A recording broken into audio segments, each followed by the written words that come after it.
You may have noticed that there's been a lot of hype around taking high doses of creatine lately. I know it certainly caught my attention and led me to run a 6-week experiment on my own. I'll get to the results of that in a moment. But for the past 3 decades, the standard recommendation has been 5 grams of creatine per day based on an enormous amount of research that's been mostly focused on sports performance. For us bodybuilders, we've been focused on improved strength, power, and muscle endurance. But now we're starting to hear that 5 grams per day may not be enough. We may need to take upwards of 20 or even 25 grams of creatine per day to experience the full benefits that creatine may offer. And this is a result of a lot of these studies branching off from sports performance and now looking at heart health and cognitive function. So the people who have been kind of running their own little self-experiments here based on, I think there's like one study that came out on high doses of creatine. A lot of people have decided to run their own experiments on that. Some people are saying that they used to feel like they were a non-responder to creatine when it came to just taking 5 grams per day. They weren't experiencing any kind of performance benefits in the gym. And once they increased to 10 grams or even 20 grams per day, they were finally experiencing those strength, power, and muscle endurance gains in the gym, which is awesome. Other people were claiming to experience better cognitive function, more focus, more mental clarity.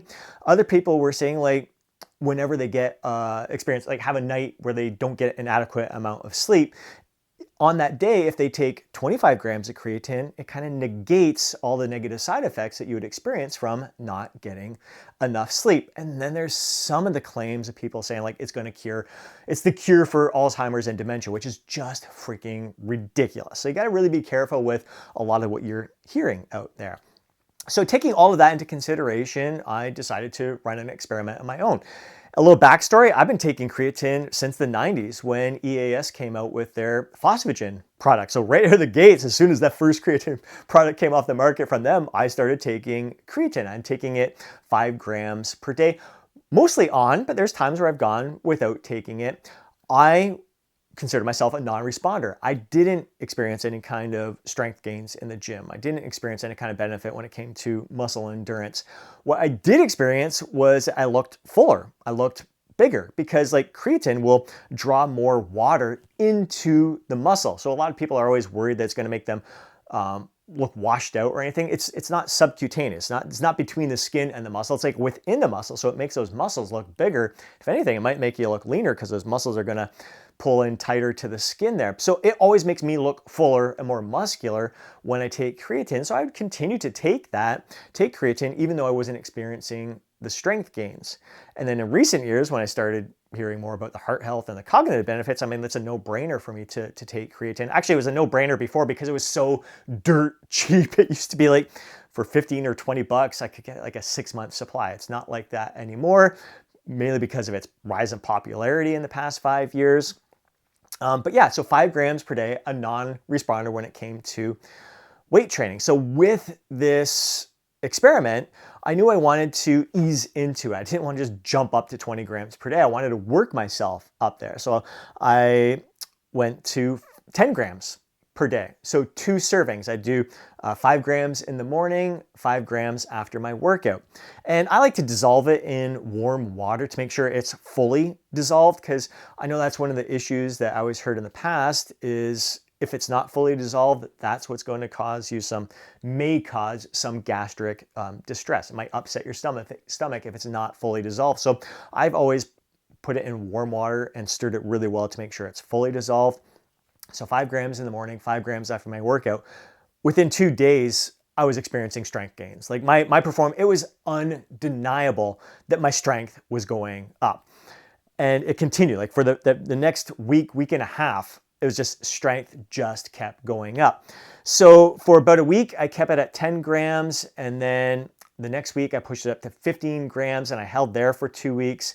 And then I pushed it up to 20 grams for 6 weeks. And again, spreading out throughout the day. So each time I increased the dose, the overall dose, I increased the number of times I'm taking that serving. So always 5 grams at a time to kind of space it out. I didn't want to take a whole bunch all at once. And my strength gains continued to improve throughout there.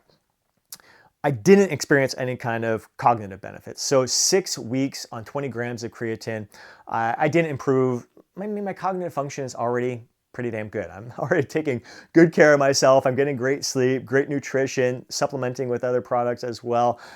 So my cognitive function, my mental clarity, my mental focus, all that's been on point no matter what. So I didn't experience any kind of benefit when it came to that. The only benefits that I experienced from increasing that dose was the increased strength and performance in the gym. What I did notice, without a doubt, gastric distress. My stomach was upset the moment I began increasing the dose, even just 10 grams per day. Anything above 5 grams per day, my stomach gets upset. It's uncomfortable, it's crampy, it's just not pleasant, it's just not fun. So I decided to, even though I pushed it, I wanted to stick with it for at least 6 weeks to see maybe things would change, maybe my body would adapt to it, my stomach would get more comfortable with it, and I wanted to see if I would experience those cognitive functions. But I think if your stomach is upset and crampy, maybe you're not like processing food as well, absorbing it as well, and that can cause other issues that would negate any kind of benefit that you may experience from the benefits that you would experience from the creatine there. So for myself personally, like after 6 weeks, I was like, this is not worth it. Like gaining strength in the gym is just not worth it for me to have an upset stomach all the time. So I took a week completely off of creatine and then I went back to 5 grams per day. The interesting thing, my strength is continuing to go up. It continued to go up even when I stopped taking creatine for that week. And it continues to go up right now while taking 5 grams of creatine per day, sorry. But here's the thing, like my strength is going up, but it's coming back to the place it was before I separated my shoulder. So it's a year ago, just about a year ago this week, that my collarbone's popping up there. So 2nd degree shoulder separation. It set me back. I've been building my strength up over this past year, and now I'm finally at the point where I was before. But I was kind of plateaued for a while. I was experiencing these kind of strength gains until I started loading my creatine there. So is it just me getting back to normal here? I don't know. Maybe not. Is it placebo? I don't like going off of it and still making the strength gain. I don't know. It's so tough to say. But I think it's worth, if you're going to experiment with this yourself, I would ease into it. I would bump it up to 10 grams per day and see if you're experiencing the benefits, whether it comes to the performance in the gym or even cognitive benefits from 10 grams per day. There's not enough research on taking the high dose creatine to say that it's safe, to say that it's effective. So it's kind of like, I know a lot of people would not even experiment with that without that kind of research. It's not worth it until we get more research to show that that's okay to take creatine in that kind of dose. I like to experiment from time to time. I saw other people doing it. I was curious about it, gave it a shot for 6 weeks. It's not for me, but it's clearly for a lot of other people out there that are experiencing those benefits. It will be interesting to see more studies on this and more even anecdotal evidence from people. I always love the shared experience. So if you have been taking creatine yourself, if you've experimented with the higher doses, I would love to hear what your experience has been like. If you've just stuck with the standard 5 grams per day, did you notice an improvement in the gym? Are you a responder to creatine where you make those strength gains, where you make those muscle endurance gains in the gym just from the 5 grams per day? Or if you bumped it up, you consider yourself a non-responder before, but now just bumping it up from 5 grams to 10 grams, do you experience those strength gains? I would love to hear your personal experiences as well. It's really kind of what we're relying on at this point when it comes to the higher doses. Again, with the 5 grams per day, there's just a ton of research out there. And again, there's lots of non-responders like myself when it comes to the strength and the endurance gains. But again, I think we all look fuller when it comes to taking creatine. So again, if you've never taken it and you start taking creatine, expect your scale weight to go up. It's going to be water weight, and it's going to be water weight in your muscles. That's going to make you look better. So I think that's a benefit, and just knowing that so here's the thing when it comes to taking the higher doses, why they're recommending it, why they say 5 grams may not be enough, is that when you're taking 5 grams of creatine, I don't know if it's just theory or if there is some research behind this, basically your muscles take it in. So all those 5 grams that you're taking, it's feeding those muscles. It's going towards the muscular benefits there.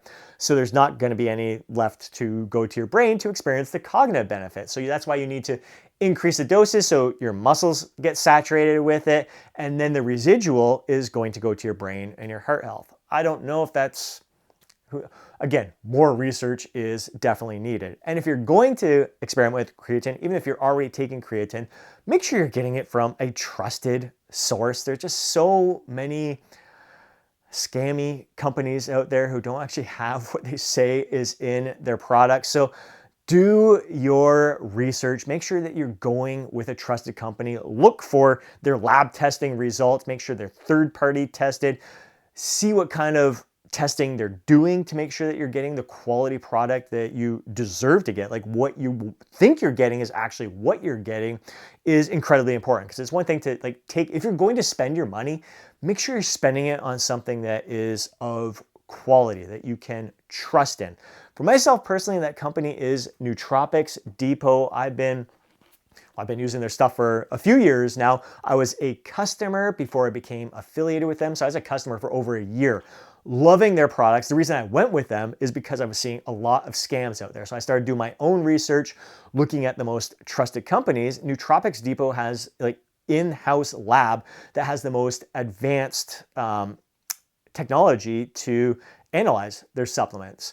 And not only do they have the best testing methods for their supplements, but they also use third-party testing, like several third-party testing labs, to ensure that their results are what you're getting, what you expect to get from your supplement. So they operate with integrity. They are completely transparent. I mean, they show you around their lab with video demonstrations and video tours and all that stuff. So because of all that, and since I've been before I even became affiliated with them, one of the things that kind of won me over was there was an issue with fish oil supplements where the quality wasn't up to par, and their supplier was sending them stuff. They tested it in their lab, this isn't up to our quality, and they sent it back.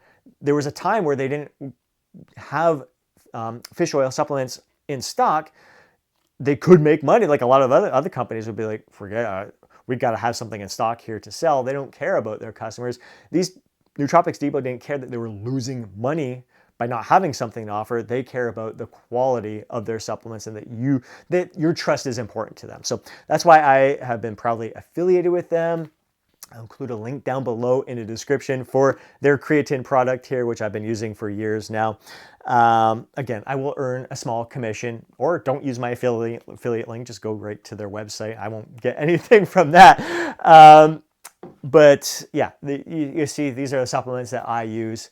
I trust these guys. And so I just encourage you, whether you go with Nootropics Depot or not, do your research to make sure that you're getting quality supplements from a company that you can trust. So again, I would love to hear your experiences with creatine, so please take a moment to share them down in the comment section below. I really appreciate it.